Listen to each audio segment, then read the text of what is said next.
Alright guys, tonight we're doing the second part of 7.6 of logarithmic equations. Okay, so the property of equality for logarithmic equations is if b is a positive number other than 1, then the natural log of b to the x equals natural log b to the y if and only if x equals y.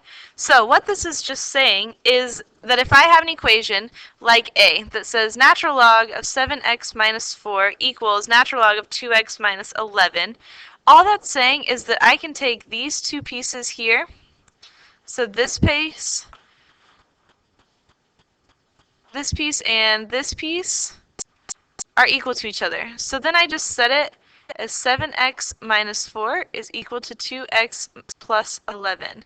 And then I just solve. So I'm going to subtract 2x from both sides. So then I get 5x minus 4 is equal to 11. And then I can add 4 to both sides. So I get 5x is equal to 15. And if I divide both sides by 5, then I get x equals to 3. Now, the thing that we need to do is make sure that we check for extraneous solutions. You have to do this. 100% have to do this because it's not always a solution. So if I go back up to the top and I plug in 3, so I have natural log of 7 times 3 minus 4 equals natural log of 2 times 3 plus 11, I should get the same thing. So I should have natural log of 21 minus 4, which is 17, is equal to natural log of 6 plus 11, which is also 17.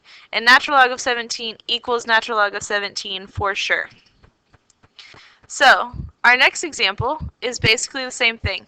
I have natural log of base 4, or log of 4 is of 2x plus 8 equals log base 4 of 6x minus 12.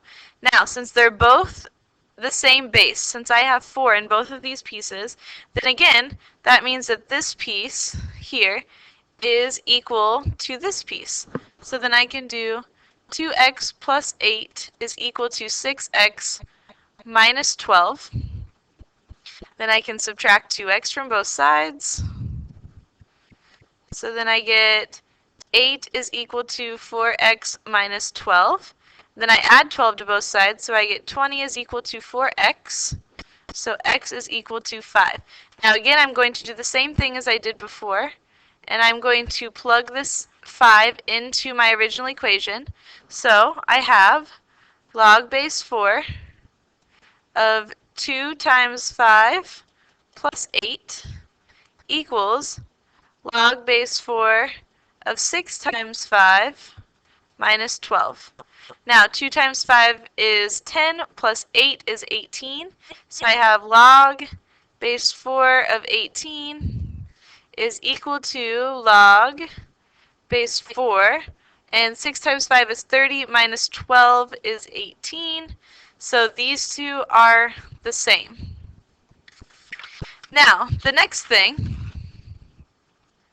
says, what if there isn't a log on the other side? So if I have an equation like this and there's no log here, first thing I'm going to do is switch to exponential. So if I'm going to switch this to exponential, then what I can do is I can make my little heart like this. Ooh, that was bad. So I have 7 to the second power is equal to 3x minus 2. Now, I have 7 squared, which is 49, is equal to 3x minus 2. Then I add 2 to both sides, so I get 51 is equal to 3x. And if I divide by 3 on both sides, then I get x is equal to 17. Now, this is where I need to plug 17 back in. And when I'm going to plug it, where I'm going to plug it in at is into this equation. I could plug it into here, but it will be way easier for me if I plug it back into the exponential form of my equation. So I'm going to have 7 squared is equal to 3 times 17 minus 2. So 7 squared is 49. And 49 is equal to 3 times 17, which is 53 minus 2, or 51 minus 2, which is 49. So 49 equals 49, so I am good to go. So now, doing the next one, I have the same process. I have to draw my little heart, and it goes like this.